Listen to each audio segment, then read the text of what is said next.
Hi everyone, आइए आज के इस वीडियो में हम सिंपल इंटरेस्ट के इस क्वेश्चन का सॉल्यूशन करते हैं। क्वेश्चन है आपका 16,000 रुपये का 5% वार्षिक ब्याज की दर से 6 वर्षों में कितने रुपये हो जाएंगे। यानी कि आपको निकालना क्या है, इस क्वेश्चन में मिश्र धन आपको अमाउंट निकालना है। ठीक है, कितने रुपये हो जाएंगे, मतलब जैसे मैंने आपको कुछ रुपये दिए, जैसे 16,000 रुपया मैंने आपको दिया और 6 वर्षों के लिए 5% की दर से दिया। मैंने कहा भाई 6 वर्ष में आप कितना रुपया हो जाएगा, जितना होगा आप हमें दे दो। यानी आप क्या दोगे हमें, मूलधन जो मेरा है वो तो दोगे ही और मेरा ब्याज भी दोगे। ठीक है, यानी कि मिश्र धन आपको निकालना है। ठीक है, अब यहाँ देखिए इस क्वेश्चन में दिया हुआ क्या है भाई, तो आप बोलोगे क्वेश्चन में मूलधन दिया हुआ है, मूलधन यानी कि प्रिंसिपल कितना दिया हुआ है, 16,000 रुपया दिया हुआ है प्रिंसिपल। ठीक है, अब इस क्वेश्चन के करने के कई तरीके हैं, मैं आपको बताता हूँ। ठीक है, एक एक करके मैं सारे तरीके मैं आपको बताऊंगा। ओके, एक फॉर्मूला बेसिस पे बताऊंगा, एक एकदम शॉर्टकट इसका मेथड है वो भी बताऊंगा आपको। ठीक है, अब यहाँ देखिए मूलधन ये दिया हुआ है, दर कितना दिया हुआ है, दर यानी कि रेट दिया हुआ है 5% की दर से। समय कितना दिया हुआ है, टाइम यानी कि समय दिया हुआ है 6 वर्ष। ठीक है, तो सिंपल सा एक फॉर्मूला आप लोग जानते हैं भाई, सिंपल सा फॉर्मूला साधारण ब्याज बराबर, हर कोई जानता है क्या होता है, मूलधन, मैं शॉर्टकट में लिख रहा हूँ, मूलधन गुना दर गुना समय बटा 100। ठीक है, तो यहाँ पे मूलधन कितना है भाई, 16,000 रुपया मूलधन आपका है। ठीक है, गुना दर कितना है 5% के रेट से, समय कितना है 6 वर्षों के लिए, बटा 100। नीचे जो 100 आता है इसी रेट के कारण आता है, रेट में परसेंटेज लगा हुआ रहता है, तो परसेंटेज को यहाँ से हम हटाते हैं तो 100 नीचे इसी के बदले लिखा जाता है, इसीलिए फॉर्मूला पे ये 100 नीचे आता है, ये बात भी याद रखिएगा।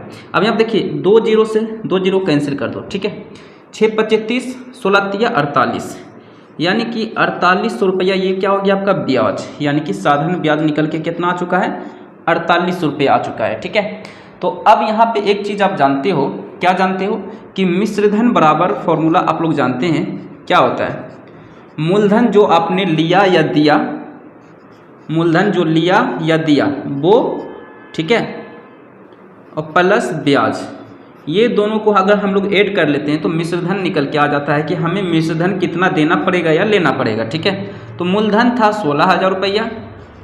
ठीक है जी, 16,000 रुपया प्लस 48 रुपया ब्याज बन के आया है। ठीक है, यानी कि टोटल मिश्रधन हमें कितना चुकाना पड़ेगा भाई, तो 0। ठीक है, इसे आप यहाँ पे ऐड कर लो, तो ये आपका आ जाता है 20800। ठीक है, तो इस तरह ये आपका आंसर हो गया। ठीक है जी, यानी कि इतने रुपये आपको जो है मिश्रधन के रूप में आपको देना होगा। ठीक है, तो ये फाइनल आपका आंसर हो गया। तो ये तो हो गया भाई लॉन्ग मेथड। ठीक है, अब मैं इसी का शॉर्टकट मेथड बताऊंगा, क्योंकि इस मेथड से आप बनाओगे तो ज़्यादा समय लगेगा, लेकिन इस मेथड से भी उतना समय नहीं लगेगा, लेकिन लोग यहाँ पे लिखना स्टार्ट कर देगा, मूलधन ये है, दर ये है, ये समय, ये तो मैं बताने के लिए क्या हूँ, ये आपको बस एग्जाम में जानते हैं कितना काम करना था आपको, ये वाला पोर्शन करना था, ये वाला पोर्शन। ठीक है, उसके बाद ये वाला पोर्शन डायरेक्ट जोड़ना था, ये सिर्फ लिखने की जरूरत ही नहीं था, 2 स्टेप में ये बनता। ठीक है, लेकिन एक और मेथड मैं आपको बताता हूँ, शॉर्टकट मेथड है इसका। ठीक है जी, मैं आपको शॉर्टकट मेथड में आपको बताता हूँ। ओके, आइए आते हैं पहले शॉर्टकट मेथड पे। ठीक, शॉर्टकट मेथड क्या है, एक बात याद रखो, मूलधन हमेशा 100% होता है। मूलधन अगर 16,000 रुपया है, यानी कि हम इसे कहेंगे भाई ये 100% का मान है। ठीक है, मूलधन हमेशा कितना होता है, 100%। मूलधन कितना होता है हमेशा 100%, बोलो मूलधन कितना होता है हमेशा 100% मान के हम लोग चलते हैं। ठीक है, ओके, मूलधन हमेशा 100% मान के हम लोग चलते हैं। ठीक है, अब यहाँ पे एक चीज़ और याद रखना, ब्याज यानी कि SI बराबर होता है R इंटू टी, यानी कि हम कह सकते हैं हिंदी में, इसे हम लिखें हिंदी में तो इस तरह लिखेंगे, साधारण ब्याज यानी सिंपल इंटरेस्ट बराबर दर यानी कि रेट गुना समय यानी कि टाइम। ठीक है, यानी ये चीज़ आप लोग जानते हैं, साधारण ब्याज बराबर होता है दर गुना समय, कितने दर से आपने दिया, कितना समय के लिए दिया, उस हिसाब से ब्याज लगेगा, कितना रेट से दिया, कितना टाइम के लिए दिया, उस हिसाब से ब्याज लगेगा। यानी कि इस क्वेश्चन में जो दिया हुआ था, क्या दिया हुआ था, दर दिया हुआ था 5%, समय दिया हुआ था कितना भाई, तो बोलो, तो समय दिया हुआ था 6 वर्ष, 6 ईयर्स, तो आप बोलोगे कि इसमें जो ब्याज लगेगा उस इंसान को ब्याज लगेगा 6/25 यानी कि 30% ब्याज लगेगा। जितना भी रुपया लिया है उस रुपये का 30% उसे ब्याज चुकता करना पड़ेगा। ठीक है जी। तो अब यहाँ पे एक बात समझ में आ रही है हमें कि यहाँ हमें क्वेश्चन में निकालना है ब्याज नहीं निकालना है, मिश्र धन हमें निकालना है। ठीक है। तो मिश्र धन आप लोग जानते हैं, मिश्र धन अभी भी मैं आपको फॉर्मूला बताया हूँ कि मिश्र धन बराबर होता है मूलधन प्लस, बोलो मूलधन प्लस, बोलो जी, मूलधन प्लस ब्याज, मूलधन प्लस ब्याज बराबर मिश्र धन। तो एक बात बताओ, सबसे पहला बात, ये 100% जो मान है 16,000 रुपया का मान है, लो लिख लिए 100% बराबर 16,000 रुपया को लिख दिया, कोई दिक्कत, क्योंकि मूलधन हमेशा 100% मान के हम लोग चलते हैं। ठीक। अब यहाँ से मिश्र धन समझो, मिश्र धन का रेट कैसे हम लोग परसेंट में कैसे लिखेंगे, मिश्र धन अमाउंट बराबर, मिश्र धन बराबर हम जानते हैं मूलधन प्लस ब्याज। मूलधन 100% है, 100% हो गया, प्लस ब्याज कितना है जी, तो R × T यानी 6/25 यानी 30% ये आ गया मेरा ब्याज, यानी टोटल हमें देना पड़ेगा मिश्र धन के रूप में उस पैसे का 130%। जितना भी रुपये मैंने कर्ज लिए हैं उसका टोटल जो है हमें 130 रुपया 130% हमें पे करना होगा मिश्र धन के रूप में। ठीक है। तो अब यहाँ पे एक बात यहाँ आप समझो, 100% का मान इतना है, ठीक, इसलिए 1% का मान कितना होगा, 1% का मान तो 16,000 बटा 100, क्योंकि ज़्यादा से कम में आते हैं तो भाग होता है, ज़्यादा से कम में आते हैं तो भाग होता है। जैसे आप 7-8 में पढ़े हैं कि 5 आम का मूल्य 10 रुपया है, तो एक आम का मूल्य क्या होगा, तो आप बोलोगे 2 रुपया। क्यों, 5 आम का मूल्य 10 रुपया है। नहीं आ रहा होगा नज़र ना, नहीं आ रहा होगा नज़र, देखिए यहाँ पर लिखता हूँ, 5 आम का जो मूल्य है 10 रुपया है, तो एक आम का दाम कितना होगा, तो 10/5 करते थे, यही करते थे ना बचपन में, यानी कि ज़्यादा से कम में आते हैं तो भाग करते हैं। वही काम यहाँ पे मैं अप्लाई कर रहा हूँ कि 100% बराबर इतना है, इसलिए 1% बराबर ये बटा में चला गया, जिस तरह ये 5 बटा में गया था, कोई दिक्कत नहीं है। ठीक है जी, ओके। अब आपको निकालना क्या है जी, आपको निकालना है 130% का मान, तो 130% का मान निकालना है, तो 16,000 बटा 100 × 130। ठीक है।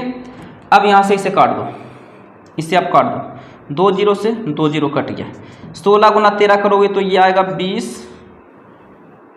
208 और ये 00, यानी कि 20,800 ये मिश्र धन के रूप में आएगा। ठीक है। तो ये आपका यहाँ से भी ये आंसर निकल के आ चुका है। ठीक। देखिए, ज़्यादा से कम में आते हैं तो भाग, और फिर कम से ज़्यादा में आते हैं तो गुना, इसीलिए यहाँ पे मैंने गुना किया है। ठीक, कोई दिक्कत नहीं। ओके। जैसे मैं आपको ये जो जिसको नहीं समझ में आ रहा है, एक बात फिर से मैं एकदम बेसिक कॉन्सेप्ट से बताऊंगा। आप बोलोगे ये सब तो हम ऑलरेडी जानते थे, बस अपने माइंड में बैठा कर रखें कि पढ़ाई जो है अलग होता है, ये क्लास की पढ़ाई और अलग होता है, ऐसा नहीं है। हर एक लेवल को जो है ना, एक बेसिक से ही कोई भी जो है हिसाब बनता है। बेसिक आप वहाँ पे समझो कि बेसिक आप पढ़ चुके हैं, इससे पहले 5, 7, 8, 9 में पढ़ चुके हैं, वही बेसिक सब सारे के सारे अप्लाई होकर के यहाँ पे बनते हैं। जैसे मैं आपको बोलूँ 2 आम का दाम 4 रुपया है, या फिर मान लो 10 रुपया है, ठीक, या फिर एक आम का दाम, सॉरी यहाँ पे एक आम का दाम बोल देता हूँ, एक आम का दाम 10 रुपया है, तो बताओ 2 आम का दाम कितना होगा, 2 आम का दाम, तो आप बोलोगे 10 × 2 यानी 20 रुपया। ठीक है, यानी 20 रुपया, यानी कि कम से ज़्यादा आते हैं तो गुना करते हैं, तो यहाँ पे कम 1% था, 1% से 130% में आए, तो यानी कि कम से ज़्यादा आए हैं, इसलिए यहाँ पे गुना किए। ठीक, तो सिंपल सा ये सब बातें हैं, आपको समझ में आनी चाहिए थी पहले से ही कि ज़्यादा से कम में आया भाग कर दिया, कम से फिर ज़्यादा में गया तो गुना कर दिया, क्या दिक्कत है। ठीक है, तो ये सब तो था बेसिक समझाने के लिए, ये सब का कोई मतलब नहीं है। ठीक है, ओके। तो ये आपका बेसिकली आंसर हो गया 20,800 मिश्र धन। लेकिन मान लो अगर आपसे मिश्र धन ना पूछता, ठीक है, यानी एक आपको पूछता क्या भाई कि बताओ इसका साधारण ब्याज क्या होगा, यानी ब्याज कितना होगा, तब क्या आप ये काम करते क्या, नहीं करते। मान लो अगर आप कर भी लिए तो इसका भी एक तरीका था, जैसे आपने मिश्र धन निकाला, क्या निकाला, मिश्र धन अभी आपने निकाला है, अमाउंट बराबर यानी मिश्र धन बराबर 20,800 आया था आपका मिश्र धन, और अब आपने निकाल लिया मिश्र धन, फिर आपने देखा कि भाई हम तो गलत किए, मिश्र धन नहीं पूछ रहा था, ब्याज पूछ रहा था, साधारण ब्याज पूछ रहा था, तो आप क्या करोगे। सिंपल सी बात है, जो मिश्र धन है मिश्रधन माइनस मिश्रधन माइनस मूलधन, इन दोनों को माइनस कर दोगे तो आपका ब्याज आ जाएगा, है ना। यानी टोटल मिश्रधन में मूलधन को हटा देंगे तो जो कितना पैसा हम दिए वो निकल के आ जाएगा। तो इस तरह यहाँ से भी कर सकते थे, लेकिन इस तरह आपको करना नहीं है, ठीक है। क्वेश्चन आपने पढ़ा, आपको पता चल गया भाई इसमें मिश्रधन नहीं ब्याज पूछ रहा है, तब आप क्या करते हैं, सिंपल सी बात है। 100% का मान कितना दिया हुआ है, 100% का मान कितना दिया हुआ है, 16,000 रुपया, ठीक। इसीलिए 1% का मान 16,000 बटा 100, इसीलिए ब्याज कितना निकल के आएगा जी, 6 × 30%, ब्याज कितना निकल के आएगा 30% निकल के आएगा ना जी। इसीलिए 30% का मान अब आपको निकालना है, मिश्रधन ना निकाल करके ब्याज निकालना है। तो 16,000 बटा 100 गुना 30%, 2 0 से 2 0 कैंसिल, 16 48, यानी कि 4800 रुपया ये आपका ब्याज आ गया है, ठीक है।